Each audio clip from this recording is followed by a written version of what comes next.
Welcome back to the Apocalypse. My name is Vorm, and this is episode 48 of our Let's Play tutorial series for Cataclysm Dark Days Ahead. In this episode, we're going to chat with our NPC, and I'm going to explain a bit more detail about how they work, how you can use them, and how much fun they can offer into your game. So, this is the guy that started with us in the shelter. I pretty much just told him to stand here and guard duty, and I've ignored him for most of this series.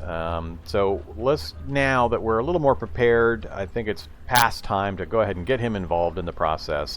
So this NPC, we've already made a roll to check if he'll join our group, and he said yes the very first time we tried it, so that's great. And what we can do is he's basically going to follow us around. He's going to act like another character, and he's going to help us out. He'll attack things, he'll pick up things, he'll smash corpses for us. He's even got his own set of skills, and if we're crafting something that he has enough skill to help with, he will actually speed up the process. He'll make it faster and easier for us to craft things that he's familiar with. So they can learn skills. They can actually teach you skills that they know. So there's a lot of options. You can outfit them with equipment and weaponry. You can give them various combat commands, allowing them or disallowing them to do certain things. Just a whole pile of various things. And you can have more than one NPC following you around. It gets a little cumbersome command-wise. You're going to be doing a lot of keyboarding if you're trying to babysit a bunch of these guys. But they add quite a bit to the game. So you can either... In the world generation, when you first set up your world, you have a few options. There are static NPCs, which is what I have in this game. That means that when the world was created, it populated a set of NPCs into the world, and no more will appear. So what you have in the game at the start is all that's ever going to be there. Then there's an option for wandering, or new, I can't remember the menu option now, but there's another NPC option, I think it's wandering NPCs, that will allow new NPCs to be dynamically created and added into the game as the gameplay progresses. So that's also an option. And what we're going to look at here is I'm going to use the examine option to... Oops, as soon as I bring my screen back up here. Okay, so I'm going to use the examine option, and you can see you've got a few choices here. You can talk to him for more information or details and choices in the menus. You can swap positions. That just means I'm going to step into his spot, he'll step into mine. They'll get in the way a bit when you're moving through tight corridors, and you'll have to either push them away, which is this command, which just means for him to step back, or you can swap positions. You can examine his wounds. He's fully healthy, so there's no issue there. It'll show you basically this status for him. You can use an item on him, so if you wanted to disinfect a bite wound or use a health kit on him or things like that, you can do so. You can sort his armor, and that basically is the same sorting method that you use for your own armor. You can change the layering of the various pieces of gear, or you can attack him, which I don't recommend. So let's do sort armor real quick and get that out of the way. So I took a few minutes just to give him some basic equipment. He had a few items, but I removed those and then sorted out some general equipment for him. So you can see over here what he's got in each location, or I'm going to move through the tabs here. So tank top, trench coat, Kevlar vest, and a backpack on his torso. I gave him an army helmet for his head. He's got some safety glasses, a trench coat, and a pair of hard arm guards for his arms. Just leather gloves for his hands, and cargo pants, and some combat boots. So some pretty basic gear. Later, when we've got more stuff, I'll sort out some additional stuff for him and upgrade what he's wearing, because he behaves and is treated just like your character is. He can get bit, he can get parts of his body messed up. It takes all of the various considerations for him just like it does for you in combat. So you do want to make sure you keep these guys well protected if you plan on keeping them around, and you don't want to be constantly having to pour disinfectant on them as they get themselves into trouble. They are fairly stupid, so you have to kind of practice with them and know what kind of behavior they're going to exhibit and how to keep them out of the worst of the danger. There's a series of commands you can do that you'll have to be using fairly often to change their behavior on the fly for whatever situation you're in. So that's the armor system, so it works the same. Oh, one important thing to note. In the sort armor screen, if he's wearing something you don't want him to wear or you want yourself, just highlight the item on this list and press the U key. if you hit F1, you'll actually get a little menu help screen, and it mentions on here that if you press U to remove selected armor from oneself, in this screen it means from him. So that will move it to his general inventory, at which point you can then remove it from him with a different command. So that's a way to tell him to take off a piece of armor. So if you wanted to swap out something for him, that's the way to do it.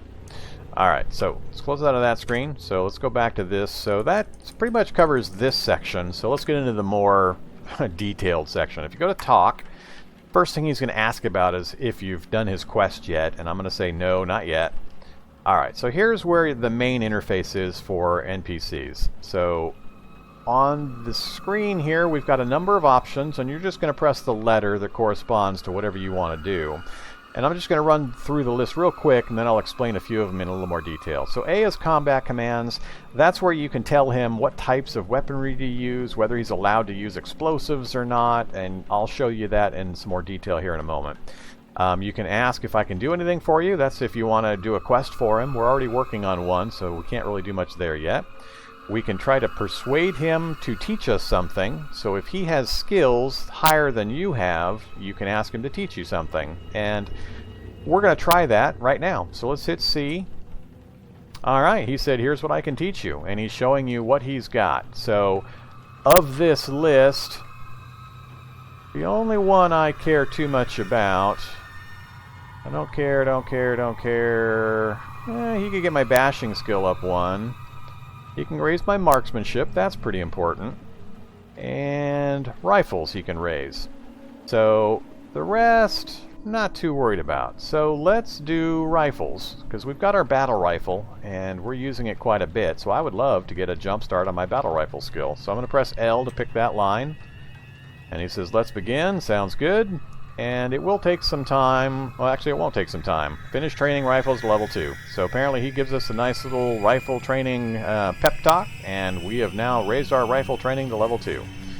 Now, if we talk to him again, it'll say not applicable. You've got to wait a period of time. So in another day or two or a week or whatever, after some game time goes by, we'll check this menu again and see if he can teach us something. Alright, so you can trade items, and if you hit that option, you can see what he's got in his inventory, and this is what I've got. So, okay, it's showing me stuff on the floor as well. So, of this, I think this is what he's wielding currently. That's why it's in yellow, I believe. So, if I didn't want him to use the forked spear, then I could take that away from him and hand him something else to use. He's also got a Ruger Mini 14 rifle with 10 rounds, and he's got 30 rounds for reload. I double-checked, I pulled the Ruger off of him, looked at the info, and it does use these 223 Remingtons, so he's got the appropriate ammo for that rifle. And so that's fine. I'm going to let him keep that, so he's got something that he can use for range combat, but primarily I want him to be using the forked spear that I handed him. So I'm using my new steel spear, and I want him to use the forked spear. Now, the reason for that is I don't want him just indiscriminately popping off shots with his rifle at little tiny zombies that we can easily handle. So I'm only going to allow him to go to fire mode with the rifle when I command it. So that's how you can remove items from him. In armor, like I said, you just use that U command on the armor sorting screen. It puts it in his inventory, and you can drag it off of him right there. And you're free once he's in your party to take stuff away and give him anything you'd like. Sometimes he will say, no, I'm not going to use that. It's not as good as what I've already got. And you got to play a little game that way with some of his items, but usually it's fairly straightforward. So that's trading items. You can say guard this position. That's what I've been having him do. I just basically put him in the corner and told him to guard that position, and I left him there for the rest of the series. So that's what you can do if you want him to stay at the base. F is what I'm going to do next. This is his character screen. So you can see his stats, you can see his conditions, and so on. Look at this number here. That guy's got level 8 rifleman skill. Holy mackerel. So he is going to be a crack shot. So I am going to eventually be upgrading that rifle. I don't think that Mini is a really effective long-range weapon. So at some point, I'm going to sort through my pile. And unfortunately, so far, we don't have a lot of choices in the rifle department, and I don't have a lot of ammo rounds for rifles that match up. So we're just going to leave him with the weapon he's got currently, and later we're going to hopefully get him upgraded to something more combat effective. So we'll keep an eye on that, but he's got really good rifles and marksmanship that I'm going to take advantage of him training me in. So every time he comes up with that option to teach me, I'm going to say, heck yeah, I want marksmanship and rifle skills. The rest of it, not too much. We're already past him in most of the important stuff, but he'll level us up in a few things. So these skills are important, both because he can teach you these, and because if I am constructing something, and he's got fabrication too, so if the item I'm constructing is within his skill range, he will assist me and the process will go faster. So, a lot of very good benefits. He will also level up while he helps you. So that's why you can see here 23% fab, because I actually built something with him nearby while he was active in my group, and he assisted me and he gained some skill XP. So they can actually raise their points as time goes by. So very useful system, and important to know about this screen. You can also check their conditions and see if they've got any things and so on. So right now he's got an effect ask to train. That's basically a timer. It's keeping me from asking again until that goes away. Alright, so we'll close that. So that's getting details about him. Next, if you want him to use a specific item, not just trading him general things to hold on to, but if you want him to specifically use a weapon or a piece of armor, use this G command. And that basically says, use this. And that's where I handed in the spear. I gave him this command and then picked the spear, and that says, use this as your weapon. I did the same thing for the armor pieces. I just hit G, picked the armor piece, and kept repeating that until I gave him all the armor pieces and clothing pieces I want him to actually equip. H is just to hold on to an item, so you can use them as a pack mule, basically. I is going to take a little bit of explanation. I'll explain that here in a sec. So J is I'm going to go on my own way for a while. That basically says leave my party and just stand here. It's similar to the guard position. I like to give the guard command. I'm not 100% certain what the actual difference there is. I think if I had him guard nearby, I would still get the benefit of his skills and so on, whereas this is removing him from the active party. And you can re-invite him later, but I'm not sure if you have to make the roll again to get him back. So, however. Alright, so the two we've got to go into details are combat commands and miscellaneous rules. So let's do combat commands first. So here you can do these things, and you'll see here what his current status is for the choices. So currently it says he's not engaging enemies, he will not use firearms, he will not use grenades. And that's because I've given him those rules. So I've told him not to use guns, so if I pick C, that's saying you can now use guns, and this will update. So let's go ahead and do that. If I hit C, you'll see here now he will use firearms. If I hit C again, he will not use firearms. So this is how it's currently set. This is what you're going to change it to by selecting the option. You can say only use silent weapons. You can or cannot use grenades. So by picking these appropriately, you can set his behaviors for combat. So generally speaking, I want the engagement rules is another menu. We'll look at that here, but I don't want them using firearms unless I give the go-ahead. If I go weapons hot and start blasting away with firearms, then I definitely want him to do it. But otherwise, I want quick, silent kills for just the low-level zombies. But if something nasty shows up, I'm going to quickly switch his rules and tell him, yep, you are free to fire, and let him blaze away. Alright, and grenades, I don't plan on giving an NPC grenades at any point, so if you want to try it, go ahead, but I'm not going to do it. Alright, so let's talk about these engagement rules. That's another nested menu. So if I press that, now you have even more choices. You can attack enemies that get too close, that you can kill easily, only enemies that I attack first, only enemies he can attack without moving. Because what you don't want is him to just rush forward into a pile of zombies. So if you see a herd of zombies coming towards you, you don't want him to just rush forward with his spear and get completely surrounded and chomped down and eaten and killed. So you want to set his commands appropriately for whatever your tactical situation is. Because remember, they're idiots, so don't let them make up their own minds. Make sure they are under whatever strict controls you can give them via these menus to prevent them from suiciding themselves.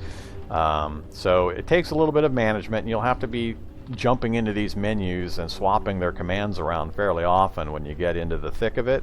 But if you want to keep them, you've got to learn how to do it. So these are the main menus that you're going to do that through.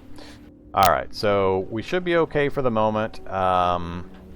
I'm going to tell him attack only enemies that I attack first for now. So right here, he's engaging enemies you attack. He will not use firearms. He will not use grenades. So that's what I want him to be set on for default for now. That'll keep him fairly safe. Alright, so we're going to get out of that menu. And let's now go look at it in the miscellaneous rules. So under miscellaneous rules, similar type of system, but it's for different type of commands. So here you can see what commands you can give. Here is his current, what he's set for. So he will not pick up items. I'd rather he not wander over to my pile of stuff and just randomly pick up a huge amount of various things. Sometimes they're pretty finicky and funky about what they grab, and he'll grab like every single one of my lighters and matches in my pile, or he'll grab all of the ammo for a certain type. He'll have thousands of rounds of ammo on his body. So I prefer for them not to pick up items, and I'll just hand him the stuff I want them to use.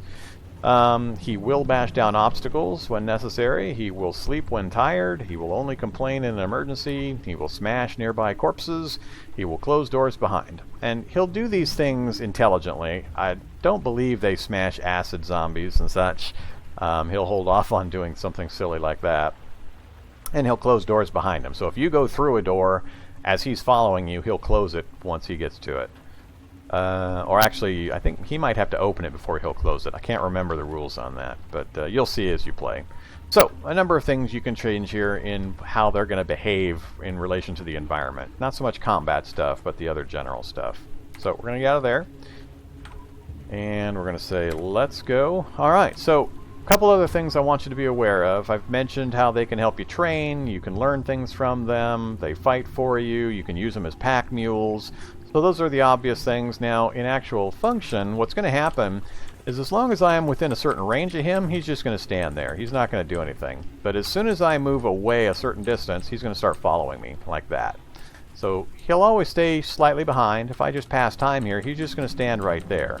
So you got to kind of learn how to force them to move to certain positions if you want him standing in a particular space. So when I hit this wall, I can't get him to move south any further unless I come up and then I move into him and push. And then move into him and push.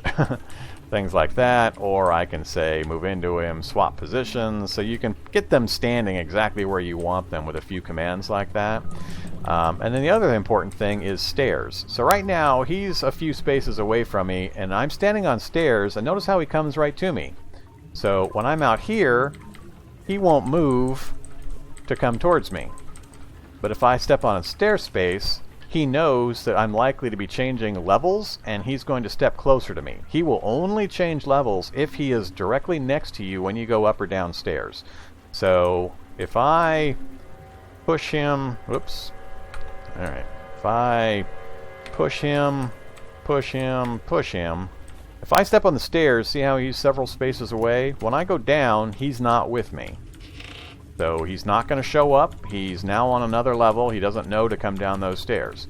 It's very important to know this. So if I wait for a turn or so until he gets next to me, then go down the stairs, there he does. He appears right next to you. And then he'll follow you around wherever you go. So when you're going up or down stairs, make sure you wait a turn or so, or wait a couple of rounds for him to get adjacent to you, and then transition. Alright. I think that's everything you need to know. The only other thing that's pretty fun to know about is vehicles. So I've got my vehicle over here, and if I go hop in my vehicle, where are you at, dude? How come you're not following me from over there? Alright, we'll see if he does. So, if I go and I hop into my vehicle, and then I let some time pass, he's supposed to come find me and jump in the other chair. I'm not sure why he's not following me. What are you doing over here, dude? Is he guarding the base?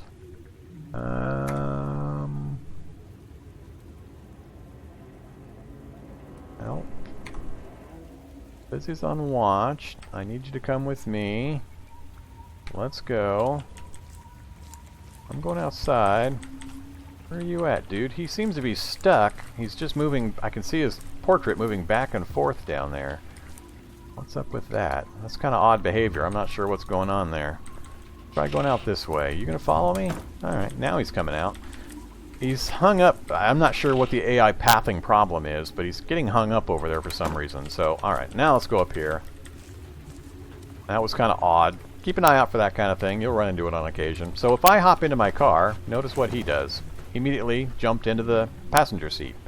So, just like stairs, they know that when you're in this kind of a position, it's for a reason, and if he wants to travel with me, he's got to hop in that passenger seat. Now, if I had more NPCs than one, if I installed seats in these back 2 spaces, I could have 3 NPCs driving around with me in my vehicle. So you want to have enough seats as you've got people in your base in order to travel with them and so on. The same thing's true for beds. You want to have a bed space for each character or each NPC that you've got that might need to sleep at the same time. So if I go down into my basement, I actually built another bed real quick in between episodes so that I could sleep on one, and if he gets exhausted enough, he'll jump into the other one and sleep as well. So, other thing to know about. And if I hop out of my car, he'll start following me again. And as soon as I jump in the seat, he knows to get real quick into the vehicle. So they will...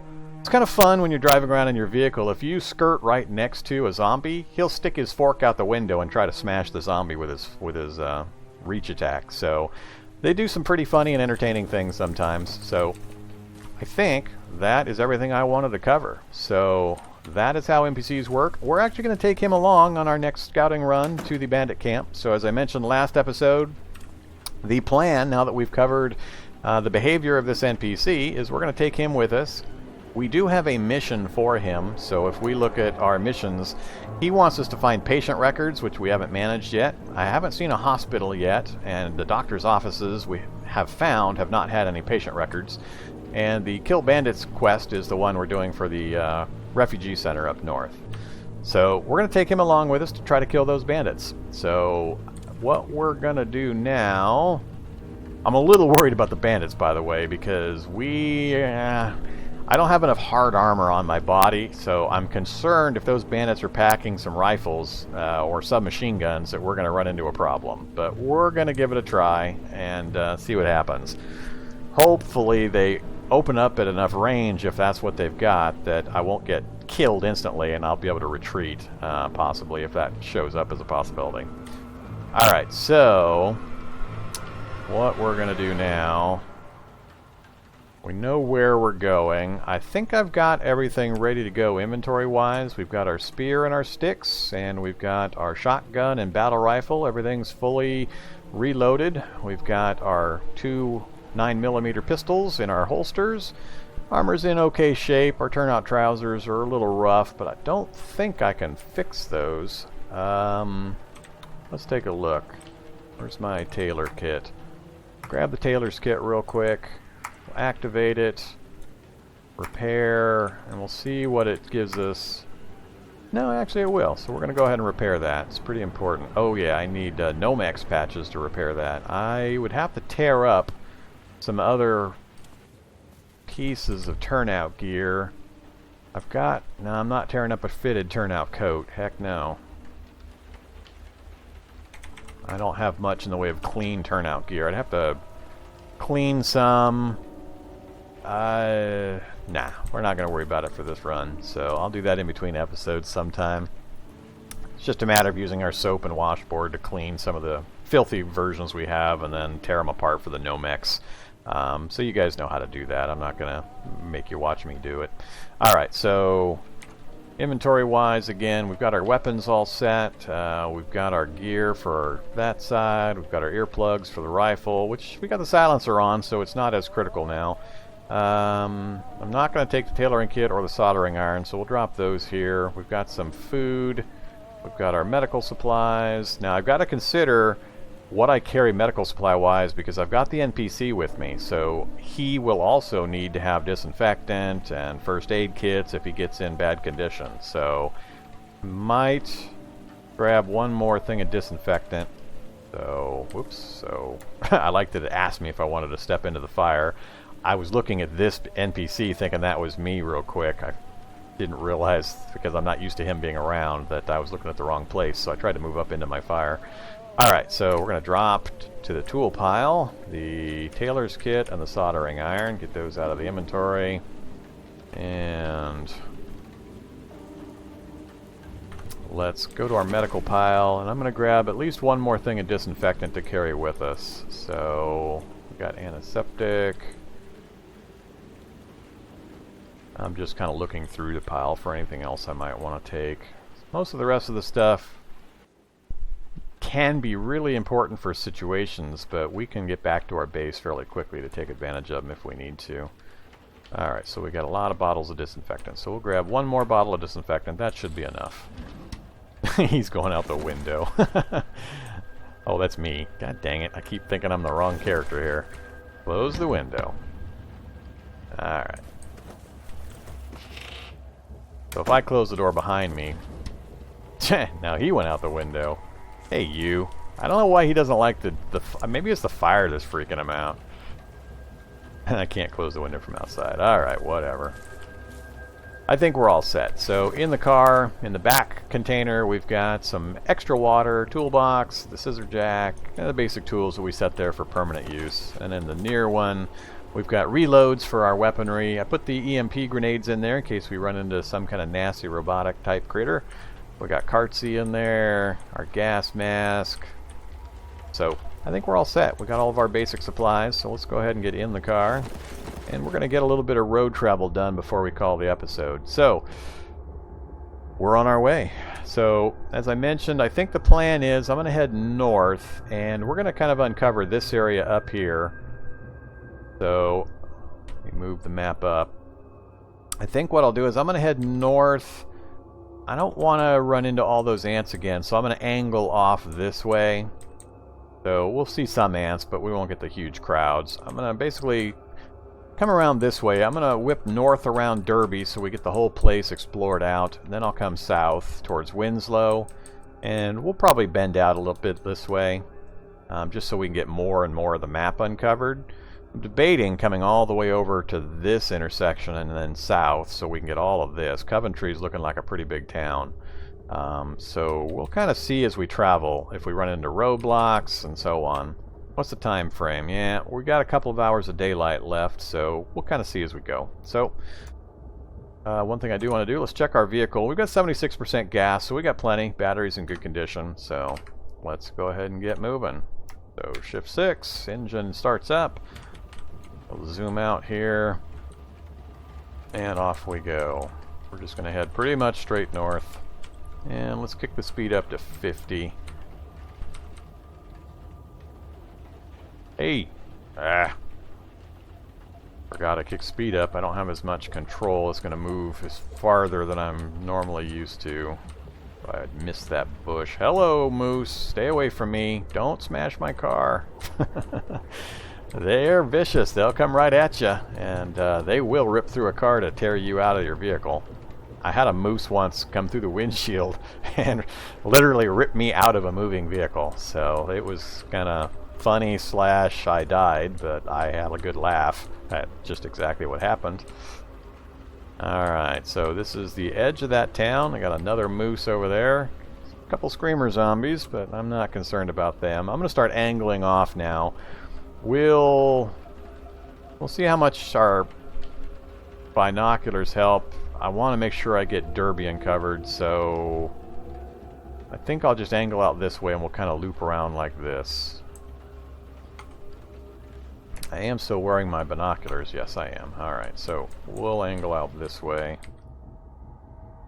Bunch of screamer zombies out here. You guys just wail away. I don't care. Alright, so we're starting to see some ants.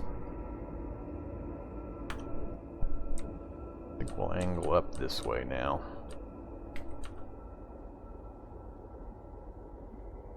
Alright, just managed to skirt around the soldier ant there. And they're getting kind of thick out here, so you can see just how far out they range from the anthill.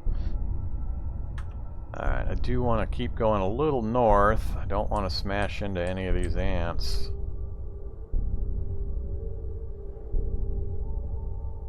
Alright.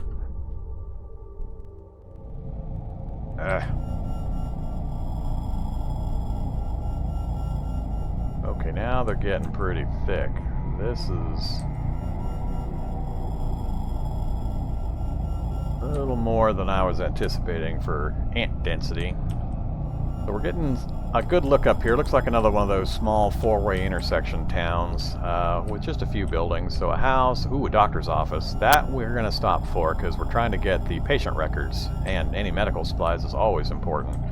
So that is probably worth, and a military surplus store. We are definitely stopping here in this town of Harmony. So we can do some quick raids of some houses, hope for some basements, plus it's got a doctor's office and a military surplus store, and it's a small environment, meaning not a lot of buildings, so there shouldn't be a tremendous amount of zombies in the area. Hopefully it's not totally overrun with ants either, because it's pretty close to that ant nest, so we'll kind of see. So we're going to keep heading almost due north from here. I figure out a way around all these ants. Hello. Oh, alright. Well, we ran over one of them. Hopefully we didn't damage our car too much. A lot of ants up here, but hopefully they're not too many of the red ants. What do we got up there? Hello, lab coat. That means there might be other goodies up here. Canteen, lab coat, steel-toed boots. What else we got? Nothing too exciting there. Some water. So, looks like we had some lab techs up there. Nothing so far I've seen is too exciting, item-wise. Saw another pile right there. USB drive with software. Alright, let's get a look here. So, yep, just a little dead-end road off the main highway here. Grabber zombie. Not too worried about the zombies. The ants, we can kill pretty easily. Got a skeleton next to us here. I think I'm going to try to run the skeleton over with the ram, and then we might park out here. The regular ants aren't super aggressive. Just the soldier ants that are fairly aggressive. Alright,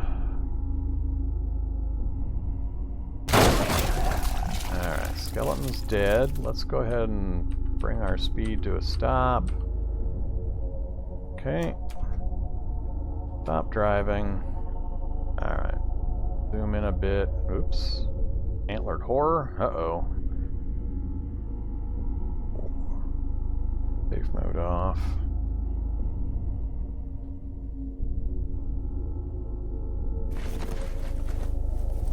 Alright, so giant ant and antlered horror going at it. Where's the antlered horror? That I gotta worry a bit about. Antlered horror is basically right there. So he's pretty far off. He's 45 to the south west, so he won't come at us. That's an undead moose. So an antlered horror is a zombie moose. But hopefully the ants will take care of him. Alright, so we're out of the car. We'll head off this direction. Nothing on him. Stupid ant.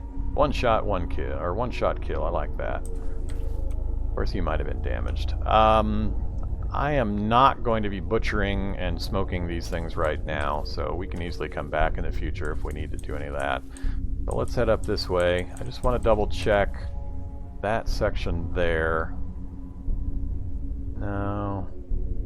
I don't see any corpses, so... There's a zombie scientist corpse. That we're going to go butcher. That's what I was looking for, actually. And Screamer zombie. Hopefully these are all three zombie scientists. Just a regular zombie corpse. Alright, that's fine. Okay, so our NPC's with us, so let's double check something. If we do Shift-C to chat, we can chat with them at range. So we'll chat. Combat commands. So he's engaging enemies that we attack. He's not going to use his firearms. He's not going to use his grenades. If we change his engagement rules, let's go B. Attack enemies that get too close. That's what I'm going to switch him to. Alright. And we'll cancel that. And I'm actually going to back up, and you can see him go to work.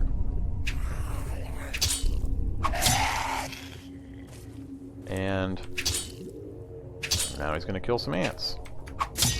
I'll have to watch that, because the ants aren't usually very aggro. Alright, so He is gonna butcher corpses, but he's in combat mode after that other ant, so you can get an idea real quickly just how useful it is to have functioning, well-equipped NPCs. So, broken manhack. I think those are the same piles I looked at earlier. Ooh, half worm corpse. So you can see these little mounds. These are grabbers.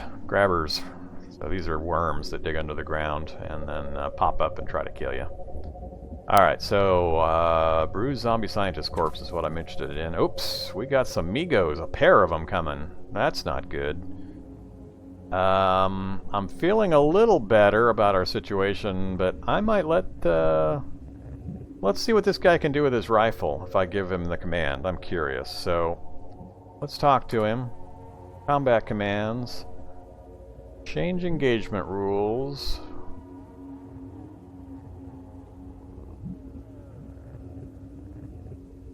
Attack anything you want. You can use guns. Done. Done. And I'm not 100% certain he's going to switch out weaponry. He might. It's been a while since I've... Oh, yep, he just switched. So I was watching his graphic, and he just switched from the spear to the gun. So let's see what he does. I'm going to stick with my spear. And I'll actually stand... Yeah, I'll stand right here. So... Hey now, don't go get closer, dude. What are you doing? You're supposed to be a rifle specialist. Shoot from range.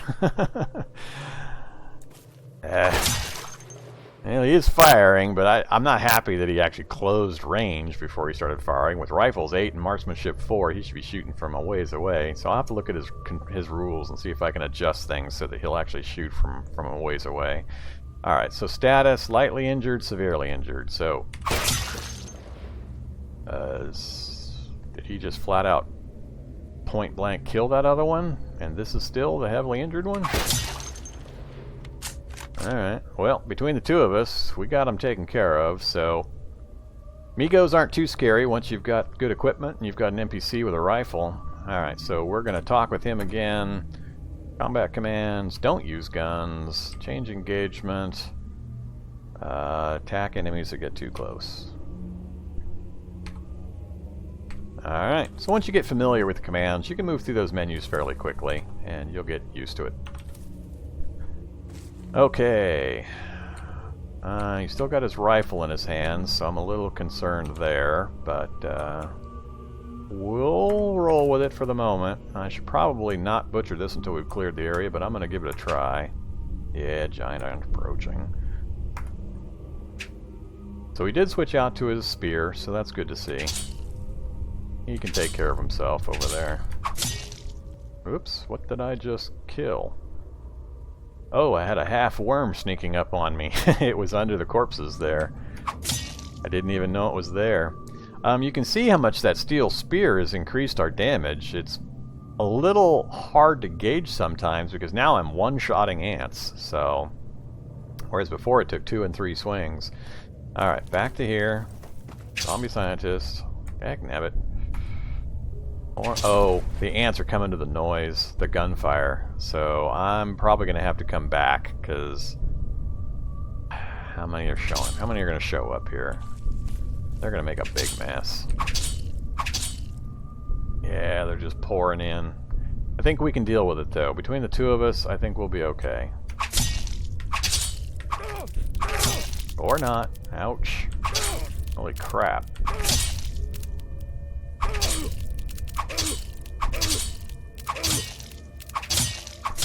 Alright, that was more damage than I was expecting to take.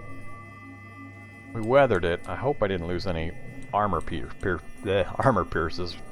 or clothing pieces. I wasn't expecting that much damage. Alright, hopefully that's it. So, the gunfire we had, I forgot that would draw the ants in from range. Let's try this one more time. Nope, not that pile. Where'd the scientist go? Alright, and the reason I did it was for the CBMs. Always want more of those. Oh! Man, such a noob. Okay, I am a rookie. Where'd you go, dude? He jumped off into a building and is fighting things, probably. No, smash that. Oh, we went to... he got tired, so he jumped onto the nearest bed he could find. Alright, that's fine. You stay up there. I gotta head back down to the car. I've been a noob. Take off. Duffel bag. Yes. Ugh. Fighting with a duffel bag. Terrible idea. That's why I was getting hammered. I was super slow and had really bad negative modifiers to my melee combat because of that duffel bag. Alright, so from there... So, there. Oh, it dropped all that other stuff because I dropped the duffel bag. Alright, that's fine. So, transfer that to there. And... get Cartsy out.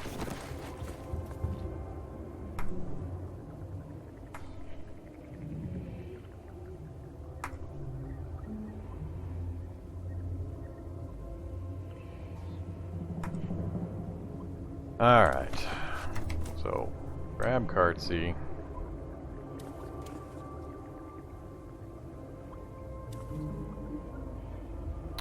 Alright, so toolbar, all of that's going in the Cartsy. It didn't go in the Cartsy, put it in my own inventory. Alright, here. I did not put it in my own inventory. Where did it put it? Right there.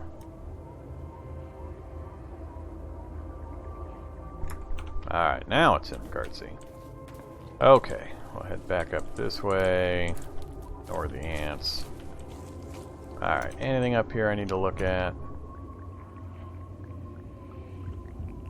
Tons of stuff.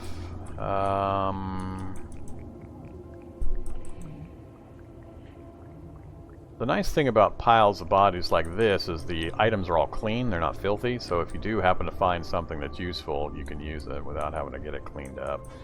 I don't see anything in there I'm too excited about. I could probably do with chopping up some leather type items, but I don't see much in there that's likely to give us leather. Yeah.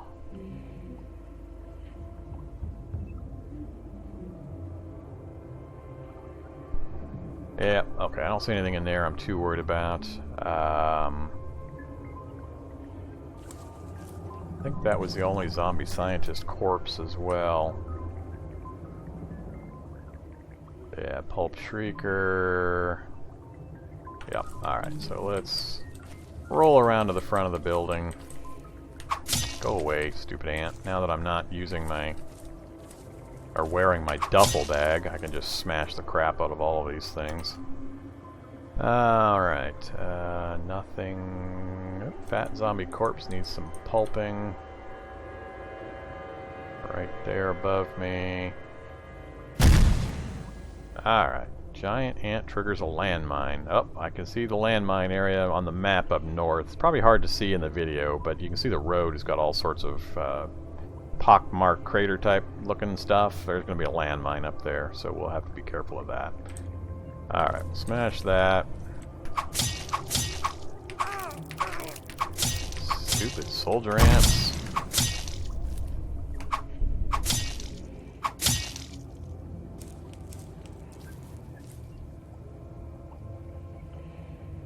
I don't have a... oh yeah. There we go. Alright, what do we got in here? No, don't need to drink that. Jeez. Ants near a minefield. That's a nasty combination. Sure, free thread, we'll grab that. What do we got here? Crispy cranberry. Alright, we do have a basement. That's what I was hoping for. We'll definitely grab solder. Don't care about the sweater. Our NPC is still taking a nap, so we'll let go of our cart. We'll head down. Oh, I heard zombie growling. Goodbye, sewer snake. Ants even made it down here. I'm going to activate my Flashlight, I didn't bring it with me. It's back in the car. Alright, so I'm not going to activate my flashlight. Okay, kill the soldier ant though. What else is down here? I think that soldier ant probably killed whatever zombie was down here. Big empty basement. What do we got here? Welding goggles, don't need. Alright, big empty basement. What's that corpse? Skeleton, that's what was down here. Alright, so unfortunately no love from that basement. Take a look at the last room or two. Should be a bathroom. Just a mop, so nothing useful. Alright, hopefully my buddy wakes up sometime soon. I'm gonna force him awake. Talk, wake up. Let's go. No sleep for you. Oh, I like the looks of that. Is this a mobile meth lab? Oh, an RV. Not a luxury RV, which would be ideal. If it was a luxury RV, we would have found our Apocalypse Deathmobile. So, this is a standard RV, but has some important things like a kitchen unit. So we can actually remove the kitchen unit and a mini fridge. I like to have one of each of these for my home base. So I'm happy to see this. It's got gas, battery, and clean water. No wheels. So this is something we would tear apart. Let's take a look at the battery in the engine. As soon as I find it. Right there. So faulty engine, good battery, alternator, Alright, so pretty much we're looking at the mini fridge and the kitchen unit. So those are great to see. Got some okay materials otherwise, and you can use it. It's got a bed in it, so you could use it to rest. But the luxury RV is the one I'm really looking for. If I can get a luxury RV, I'd be super happy. What's it take to remove this? I've got everything I need for the mini fridge, so how long? 24 minutes? What time is it? It's going to be nighttime by the time I finish both of these. Let's do this. I'm going to bring the episode to a close right here. It's running longer than I wanted, so that's it for now. We'll come back next episode, finish looting this RV. I might mark it on the map. I might go ahead and rip those out and bring the car up to put them into. I really don't want to leave those behind. And then we'll finish looting out this town. So all we've looked at so far is this house. We've still got the good stuff up above us here, the military surplus store and the doctor's office, and then we'll do a quick trip into each of the other houses as well. But already just the luxury RV and those two items has made it well worth the visit. So I'm going to call it the close here. If you're enjoying the episodes and the series, please do hit the like, comment, and subscribe options. Visit the Discord channel if you'd like, and I will see you in the next episode. Have a good day. Bye-bye.